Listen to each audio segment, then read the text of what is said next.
Magnus Carlsen is busted right now. He is busted. The queen comes to f3, threatening queen d1 check and defending the king on the f file, which means that what can white even do here? The bishop has no squares. Vidit Gujrathi about to win with black against Magnus Carlsen. This is resign time. It's easy now, and there is a resignation. We need to go back to that moment very quickly in this game before we head to the other ones. That Magnus Carlsen, Tanya, we saw the Eva bar up and away. That in this moment here, bishop takes f6. This game from round 4 of the Pro Chess League was a topsy turvy game. Magnus Carlsen was absolutely winning, and then Vidit stole the game from him. Let me show you what happened. Magnus started with the Nimzovich Larsen attack b3, d5, bishop b2, c5, e3, a6, knight f3, knight c6, d4. So white strikes back at the center, knight f6, takes, and e6. Pawn a3, bishop takes, b4. So white has got some space on the queen side. Black has got more center control. But this is a nice bishop. Knight d2, castles. c4, takes, takes.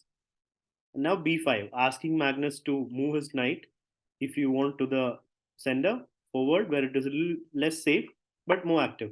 Knight d6, bishop d7, and bishop d3. Magnus is all ready to castle, queen e7. Magnus plays castles. Of course, you can't take the knight because of the discovered check. So Vidit plays knight d5. Now this is a threat. So Magnus has to retreat.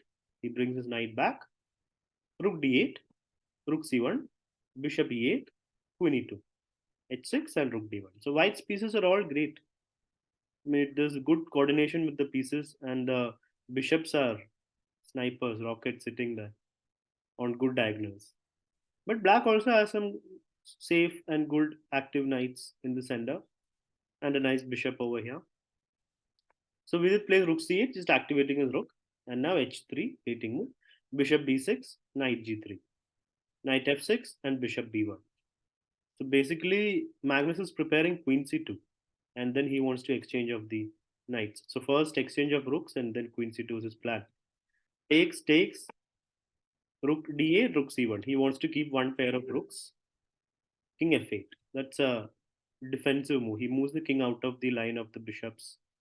A little bit more safe. King f8. Now knight e4. Knight d5. He doesn't want to exchange of that defensive knight. Knight c3 and knight f6. And now queen c2.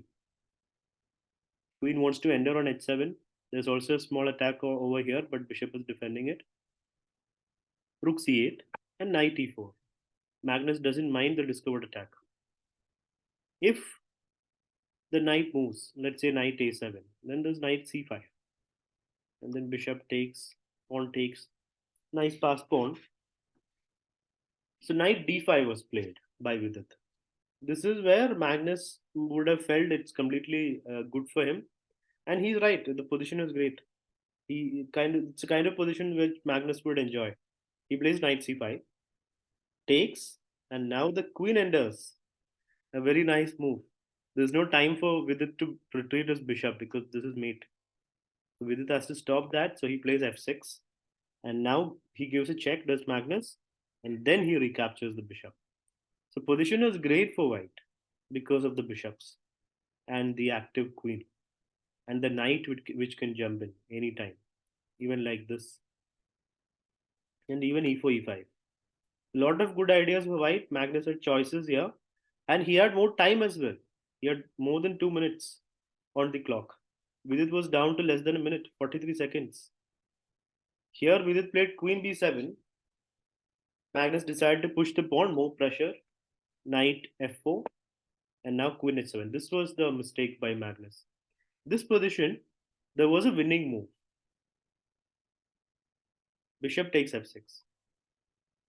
Point being, pawn can't take it because queen h7. Skewer. And if king takes, queen f8 check. And when the queen blocks, we can play either queen d6 or pawn e5. If knight takes, we exchange queens and then take back the piece with a great position. Good endgame. So bishop takes pawn was a good sacrifice here for Magnus. But Magnus actually miscalculated. He played queen h7, now knight e7. The pieces are coming around to defend the king, controlling g6. and stopping any bishop takes now. But here Magnus thought he can go knight e5. What he thought was after takes, the knight's hanging and g7 is hanging. But the knight can move and defend g7, which is what he missed. He totally missed it. So before playing knight e5, yeah, he had 50 seconds, 50 seconds, and he played it. But here Magnus would have realized the trouble he is in, because it's gonna be a piece down for him, and the attack is going nowhere. So knight h5. If g4, just knight f6. Bishop takes, king takes. Everything is defended. It's a piece up for Vidit now. So this happened, knight h5, and now he played g4. But then Vidit just plays rook into c5 first, exchanging the rooks, and then knight f6. Bishop takes, just king takes. g5 takes. Magnus is in desperate mode now because his team needs him to win. e5, king f7. By the way, Vidit was representing the Indian yogis, and Carlsen was representing the Canada Chessbrahs. Queen check. Yeah, by now it just gone. All Vidit needs to do is bring his queen around. He brings a queen to f3, threatening queen d1, and Magnus plays queen g4, allowing the exchange. And he has an extra piece in the endgame. Knight moves in, just a few extra moves. Vidit just converts his extra piece without any problems. He moves around his pieces, pawns are running, and after knight d4, pieces are all coordinated, everything is defended, and the pawn is falling. So Magnus threw in the trouble. So Magnus had a great position.